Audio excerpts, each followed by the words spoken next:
Hello friends, मैं हूं आपका दोस्त राजा सुनी मायपोटो। आज की इस वीडियो में डिस्कस करेंगे basic definition in chemistry part 3। Part 1 और 2 हमने पिछली वीडियो में डिस्कस किया था, उसे जाके ज़रूर देखिएगा।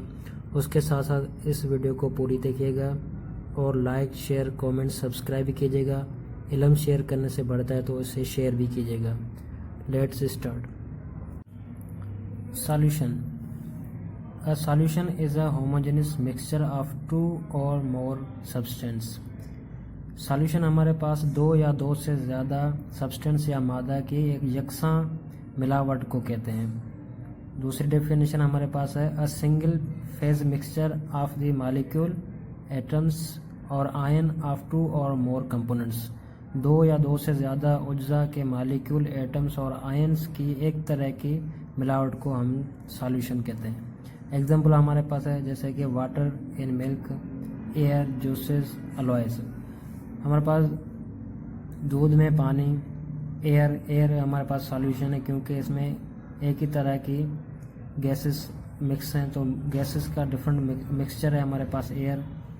तो जूसेस भी हमारे पास फ्रूट और वाटर के मिक्सचर है, तो ये भी सॉल्यूशन है। अलॉयज में डिफरेंट हमारे पास एलिमेंट्स जो होते हैं वो मिलके अलॉय बनाते हैं, जिस तरह स्टील और ब्रास है। और देन हमारे पास जो सॉल्यूशन है उसके दो मेन कंपोनेंट हैं हमारे पास, एक सॉल्यूट है, दूसरा है सॉल्वेंट। सॉल्यूट वो जो स्मॉलर क्वांटिटी में मौजूद हो, यानी कि छोटे मिकदार में या कम मिकदार में मौजूद हो, उसे हम कहते हैं सॉल्यूट। सॉल्वेंट हमारे पास ग्रेटर क्वांटिटी में मौजूद होता है, यानी कि ज़्यादा मकदार में मौजूद हो, उसे हम सॉल्वेंट कहते हैं। एग्जाम्पल हमारे पास इसका है 5% solution in 5% glucose solution in water. अब हमारे पास जो ये 5% है वो हमारे पास सॉल्यूट है, क्योंकि ये 5% सिर्फ स्मॉल क्वांटिटी में मौजूद है, तो ये हमारे पास क्या कहलाएगा, सॉल्यूट। और वाटर जो है वो ज़्यादा मकदार में मौजूद है, तो वो हमारे पास कहलाएगा सॉल्वेंट। तो हम कह सकते हैं कि ये 5% ग्लूकोज और वाटर मिलके क्या बना रहे हैं, सॉल्यूशन। तो ये हमारे पास टोटल हो गई 5% glucose solution in water. Then हमारे पास है विस्कोसिटी। अब विस्कोसिटी जो हमारे पास लिक्विड की एक तरह की प्रॉपर्टी है, जिसको हम इस तरह डिफाइन करेंगे, the resistance of liquid to flow is called viscosity. किसी भी लिक्विड के फ्लो में रुकावट पैदा करे उसको हम कहते हैं विस्कोसिटी। अब ये रेजिस्टेंस जो होती है वो लिक्विड के फ्लो में क्यों होती है, क्योंकि ये इनके जो मॉलिक्यूल्स होते हैं उनके दरमियान इंटरनल फ्रिक्शन फोर्स की वजह से इनमें रेजिस्टेंस आती है। तो इस तरह हमारे पास कुछ मॉलिक्यूल ऐसे हैं जो तेज़ी से फ्लो करते हैं और जो कुछ होते हैं वो स्लोली फ्लो करते हैं। तो उसका भी रीज़न ये है कि इनके मॉलिक्यूल के दरमियान ज़्यादा या कम अट्रैक्शन की वजह से ये तेज़ या स्लो फ्लो करते हैं। एग्जांपल हमारे पास जैसे honey is more viscous than water. शायद हमारे पास वाटर से क्या है, ज़्यादा विस्कस है, वो क्योंकि हनी के मॉलिक्यूल के अंदर ज़्यादा इंटरनल फ्रिक्शन फोर्स होती है, और दूसरा भी कह सकते हैं इनके मॉलिक्यूल के दरमियान ज़्यादा अट्रैक्शन होती है, तो इसी की वजह से ये ज़्यादा विस्कस होते हैं वाटर से। देन हमारे पास है सरफेस टेंशन। अब सरफेस टेंशन हमारे पास इसको कुछ इस तरह डिफाइन करेंगे, surface tension is the force acting downward per centimetre length on the surface of liquid और inward pull on the surface molecule is called surface tension. Surface tension हमारे पास बेसिकली एक फोर्स है जो कि लिक्विड के सतह के मॉलिक्यूल्स को अंदर की तरफ धकेल रही होती है, या सरफेस हमारे पास एक कुव्वत है या ताकत है जो कि लिक्विड के सतह के मॉलिक्यूल्स को अंदर की तरफ खींच रही होती है। मिसाल के तौर हमारे पास ये है कि ये हमारे पास एक गिलास है। अब गिलास में आप पानी जब फिल होता है तो आप देखेंगे कि उसका जो पानी है, उसका जो सतह है वो थोड़ा सा अंदर की तरफ बेंट या मुड़ा हुआ होता है। वो क्यों होता है, वो उनके अंदर जो मॉलिक्यूल होते हैं वो इनके सतह के मॉलिक्यूल्स को अंदर की तरफ खींच रहे होते हैं। तो इस तरह हमारे पास जो ये शेप पानी का होता है या सतह होता है वो थोड़ा सा बेंट या मुड़ा हुआ नज़र आता है। तो ये सारा फिनोमेना हमारे पास कहलाएगा सरफेस टेंशन।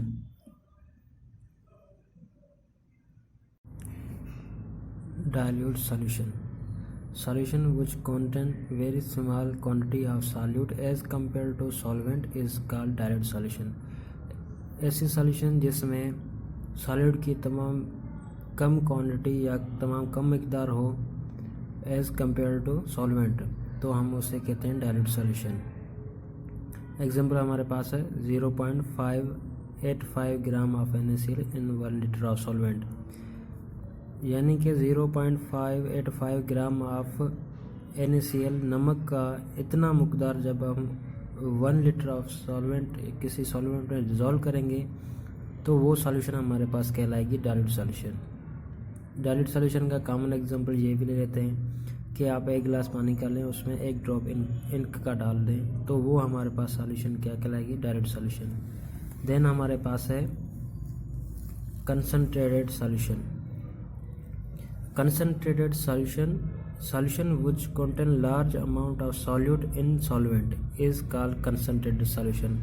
ऐसी सॉल्यूशन जिसके सॉल्वेंट में सॉल्यूट का ज़्यादा मकदार हो तो उसे हम कहते हैं कंसंट्रेटेड सॉल्यूशन। एग्जांपल हमारे पास है 58.5 gram of NaCl in 1 litre of solvent, यानी कि 1 मोल ऑफ NaCl हम इसको डिज़ोल्व करेंगे 1 लीटर ऑफ सॉल्वेंट में, तो ये हमारी सॉल्यूशन कहलाएगी कंसंट्रेटेड सॉल्यूशन। देन हमारे पास है saturated solution. Saturated solution which contains maximum amount of solute in a given solvent at room temperature is called saturated solution। ऐसी सॉल्यूशन जिसके सॉल्वेंट में सॉल्यूट का बहुत ज़्यादा मकदार डिज़ोल्व हो तो एट रूम टेम्परेचर, तो उसे हम कहेंगे सैचुरेटेड सॉल्यूशन। ऐसी सॉल्यूशन जिसके सॉल्वेंट में सॉल्यूट का ज़्यादा मकदार डिज़ोल्व हो रूम टेम्परेचर पे, तो उसे हम कहते हैं सैचुरेटेड सॉल्यूशन। एग्जांपल हमारे पास है adding sugar to water until it no longer dissolve. हम एग्जांपल कॉमन ले लेते हैं, जैसे कि हमारे पास 1 गिलास आप पानी का लें, उसमें आप शुगर डिज़ोल्व करें, तब तक डिज़ोल्व करें जब तक मज़ीद डिज़ोल्व ना हो, तो उस सॉल्यूशन को हम कहेंगे सैचुरेटेड सॉल्यूशन। देन हमारे पास है unsaturated solution. Unsaturated solution which contain less amount in a given solvent at room temperature। ऐसे सॉल्यूशन जिसके सॉल्वेंट में सॉल्यूट का कम मकदार हो रूम टेम्परेचर पे, उसे हम कहते हैं अनसैचुरेटेड सॉल्यूशन। एग्जांपल हमारे पास है 0.01 मोल HCl in water is an unsaturated solution. ऐसा करेंगे 0.01 मोल HCl का हम 1 लीटर पानी में डिज़ोल्व करेंगे तो वो हमारे पास कहलाएगी अनसैचुरेटेड सॉल्यूशन। अनसैचुरेटेड सॉल्यूशन और डाइल्यूट सॉल्यूशन एक दूसरे से रिजेंबल करती हैं या एक जैसी हैं, और सैचुरेटेड और कंसंट्रेटेड हमारे पास सॉल्यूशन जो है वो एक जैसी है या एक दूसरे से रिजेंबल करती हैं। देन हमारे पास है super saturated solution. Super saturated solution which contain greater amount of solute in a given solvent at room temperature। ऐसी सॉल्यूशन जिसके सॉल्वेंट में सॉल्यूट का तमाम ज़्यादा मकदार हो रूम टेम्परेचर पे, उसे हम कहते हैं सुपर सैचुरेटेड सॉल्यूशन। एग्जांपल हमारे पास है sodium acetate solution, carbonated solution मतलब के सोडा वाटर, और हनी शुगर सिरप etc। ये हमारे पास सुपर सैचुरेटेड सॉल्यूशन के एग्जांपल्स हैं। देन हमारे पास सस्पेंशन इज अ हेटेरोजेनस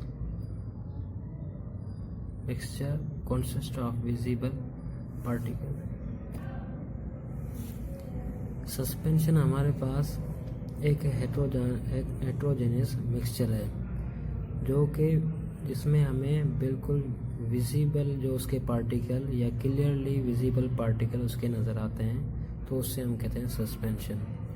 अब मिसाल के तौर पे हमारे पास एग्जांपल है सैंड इन वाटर। जब भी आप पानी में सैंड को डिज़ोल्व करेंगे तो वो सैंड इसमें डिज़ोल्व नहीं होगी और उसके पार्टिकल्स आपको विजिबल नज़र आएंगे, क्लियर नज़र आएंगे। या स्मोक है, जब भी आप एयर में हवा में स्मोक देखते हैं, धुआं देखते हैं, तो वो आपको क्लियर नज़र आता है। बेसिकली वो क्या होते हैं, कार्बन के पार्टिकल जो हवा में उड़ रहे होते हैं। तो ये सारा कहलाता है suspension.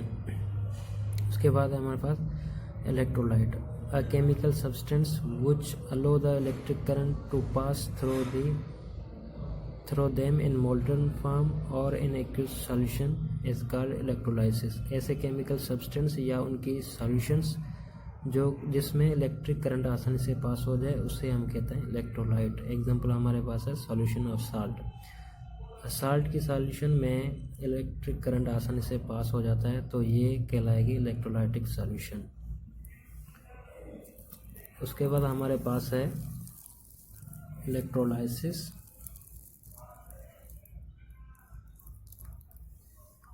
Electrolysis, when electric current is passed through molten state or solution of electrolyte, the ion move toward their respective electrode is called electrolysis.